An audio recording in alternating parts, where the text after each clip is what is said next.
Hey guys, welcome back to Anthony's Tennis Hub. My name is Anthony Hirsch. So today we got some sad news. Rafael Nadal has withdrawn from the Australian Open.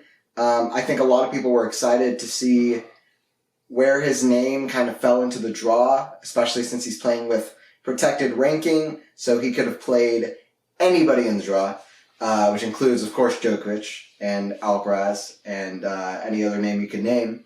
And it's disappointing to see him out. He said that it's not the exact same part of the body where he was injured in Australia last year, which is great.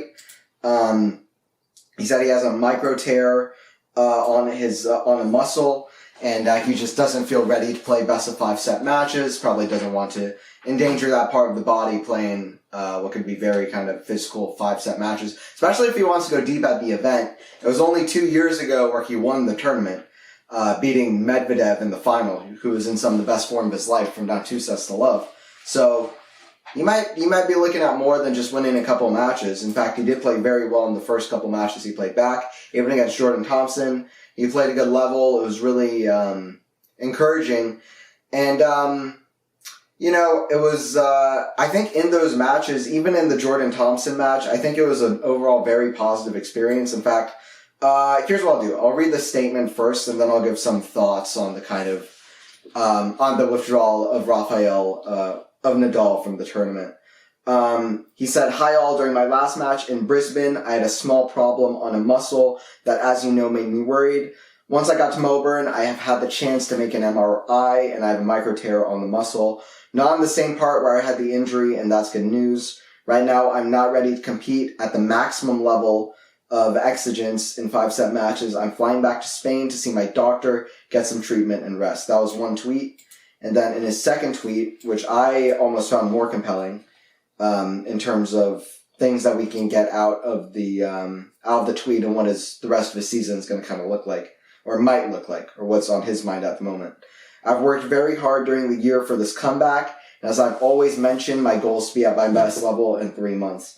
Within the sad news for me for not being able to play in front of the amazing Melbourne crowds, this is not very bad news. We all remain positive with evolution for the season. Really want to play here in Australia, and I've had the chance to play a few matches that made me very happy and positive.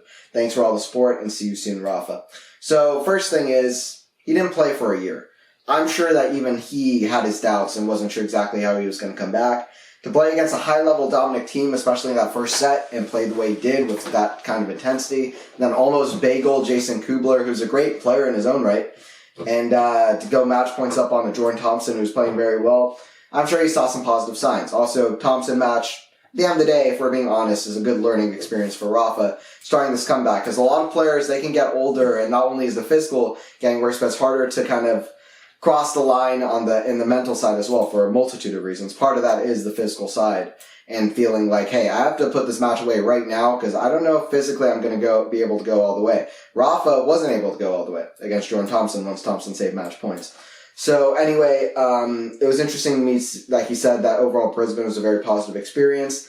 I also found the wording, I've always mentioned my goal is to be at my best level in 3 months. That's an interesting statement. 3 months from now is pretty much when Monte Carlo starts, but if he wants to be at his best in 3 months for Monte Carlo, I really reckon he's going to play at Indian Wells in Miami. I think that would be a really good thing for Rafa. And the thing is that was a statement that he made at the start of the year that he doesn't know. Maybe this might be his last season. So thinking about Rafa and how long of a career he had, how decorated and special of a career he had, I'm sure he would want one last farewell at tournaments such as Indian Wells in Miami. Despite amazingly and almost miraculously never winning the Miami event, he's played so many good matches there and so many epics, including I remember in 2011 against Djokovic. They've had some good matches. And Rafa's had some great tournaments, and at Indian Wells, he's won before as well, including 2013. So I'm sure Rafa would want to play there again. That said, I don't know if his eyes would be on necessarily winning those tournaments, but to get good practice for the clay courts, he would want some good match play to get in. So hopefully he can get the right practice in. I've seen some people suggest they might go straight to practicing on the clay courts. I would say that I think he's going to play in those tournaments, especially if this is possibly going to be a farewell season. Here's the other thing. He doesn't know. Rafa has explicitly said he doesn't know if this is his last season, doesn't know exactly how it's going to go. In fact, in this week, he said, listen, the thing that I have to expect right now is the unpredictable. I have to expect the unexpected. Is kind of, in some words or another, what he said earlier in the week, and that's very true. He didn't expect to have this injury. So the main thing is I hope the body holds up. And the other thing is that Rafa looked especially emotional once he was leaving that Brisbane tournament. And obviously he had just played a 3-hour, 25-minute match against Jordan Thompson. He just experienced another injury. I'm sure it was hard for him to think or know exactly what his emotions were at the moment. But part of me wonders, is he going to get another chance to play in Australia? And maybe that's what was on his mind, because he's played in Australia so many times. He's reached 6 finals there. Won 2 titles. That's where he achieved his double career Grand Slam in that amazing fashion. He's played some amazing, iconic finals there. Even some that he lost. I'm sure there are finals he'll never forget playing. And I don't know. I wonder if it was on his mind that, hey, who knows? This might be the last time that I'm seeing the Australian crowds. We sure hope not. And it is a shame. I'm sure it will feel regrettable that if this is his farewell season, he's not going to be able to play the Australian Open. But let's see. A lot of things are in the unknown as well. At the moment, I'm just hoping they can get healthy and play more of the majors and big events throughout the season.